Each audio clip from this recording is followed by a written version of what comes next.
அதிகாரம் 22. உன் இனத்தவன் ஒருவனின் ஆடோ மாடோ வழி தவறி திரிவதை கண்டும் அதை காணாதவன் போல் இருந்து விடாதே. அதை உன் இனத்தானிடம் திருப்பிக் கொண்டு போ. உன் அடுத்திருப்பவன் உன்னிடமிருந்து நெடுந்தொலைவில் இருந்தால், அல்லது அவன் யாரென்று நீ அறியாதிருந்தால், அதை உன் வீட்டுக்குள் கொண்டு போய் உன்னோடு வைத்துக்கொள்.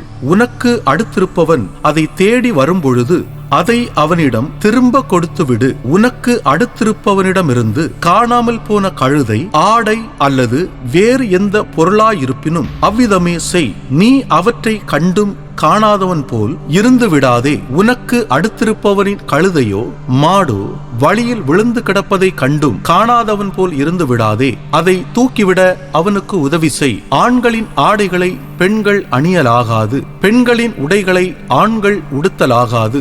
ஏனெனில் அப்படி செய்பவர்கள் உன் கடவுளாகிய ஆண்டவருக்கு அருவருப்பானவர்கள். வழியோரமாய் மரத்திலோ தரையிலோ குஞ்சுகள் அல்லது முட்டைகள் உள்ள பறவை கூட்டையும் அந்த குஞ்சுகள் அல்லது முட்டைகள் மேல் தாய் உட்கார்ந்து கொண்டிருப்பதையும் கண்டால் குஞ்சுகளோடு தாயை பிடிக்காதே. தாயை போகவிட்டு குஞ்சுகளை உனக்கென எடுத்துக்கொள். அப்போது உனக்கு நலமாகும், நீ நெடுநாள் வாழ்வாய். நீ புது வீட்டை கட்டும்போது உன் வீட்டு மாடியை சுற்றிலும் கைப்பிடி சுவரை கட்டு. இல்லையெனில் ஒருவன் மாடியில் இருந்து விழுந்தால் விழுந்தவனின் இரத்தப்பழி உன் வீட்டின் மீது வரும். உன் திராட்சை தோட்டத்தில் வேறு விதைகளை விதைக்காதே. அப்படி செய்தால் நீ விதைத்தவற்றின் பயிரையும் திராட்சை தோட்டத்தின் பலனையும் தீட்டுப்படுத்துவாய். மாட்டையும் கழுதையையும் பிணைத்து உழலாகாது. ஆட்டு மயிரும் நூலும் கலந்து நெய்யப்பட்ட ஆடையை உடுத்தாதே. உன்னை நீ மூடிக்கொள்ளும் மேற்போர்வையின் 4 மூலைகளிலும் தொங்கல்களை அமைத்துக்கொள். பாலுறவு தூய்மை பற்றிய சட்டங்கள். ஒருவன் ஒரு பெண்ணை திருமணம் செய்து அவளோடு கூடிய பின் அவளை வெறுத்து அவள் மீது அவதூறு சொல்லி அவளது பெயரை கெடுத்து, நான் இந்த பெண்ணை மணம் முடித்தேன், ஆனால் அவளோடு உறவு கொண்ட போது அவள் கன்னியல்லள் என்று கண்டு கொண்டேன் என்று கூறினால், அப்பெண்ணின் தந்தையும் தாயும் அவளது கன்னிமையின் அடையாளத்தை எடுத்துக்கொண்டு அவளை நகர்வாயிலுள்ள தலைவர்களிடம் கூட்டி வருவார்கள்.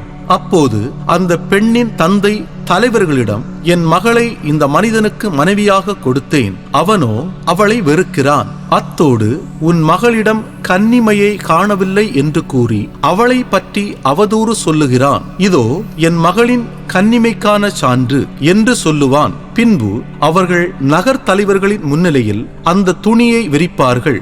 அப்போது அந்நகர் தலைவர்கள் அம்மனிதனை பிடித்து தண்டிப்பார்கள். பின்னர் அவனுக்கு 100 வெள்ளிக்காசுகள் தண்டம் விதித்து அதை பெண்ணின் தந்தையிடம் கொடுப்பார்கள். ஏனெனில் இஸ்ரேலின் கன்னி ஒருத்தியின் மேல் அவன் அவதூறு கூறியுள்ளான். அவளே இவனுக்கு மனைவியாக இருப்பாள். அவன் வாழ்நாள் முழுவதும் அவளை தள்ளிவிட முடியாது.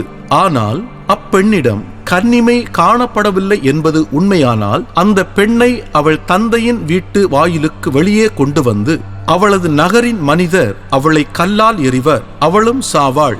ஏனெனில் அவள் தன் தந்தையின் வீட்டில் இருக்கும் போதே வேசித்தனம் செய்து இஸ்ரேலுக்கு இழுக்கானதை செய்தாள். இவ்வாறு தீமையை உன்னிடமிருந்து அகற்று. ஒரு மனிதன் மற்றொருவனுடைய மனைவியோடு படுத்திருப்பது கண்டுபிடிக்கப்பட்டால் அப்பெண்ணும் அப்பெண்ணோடு படுத்தவனும் ஆகிய இருவரும் சாக கடவர். இவ்வாறு இஸ்ரேலிலிருந்து தீமையை அகற்று.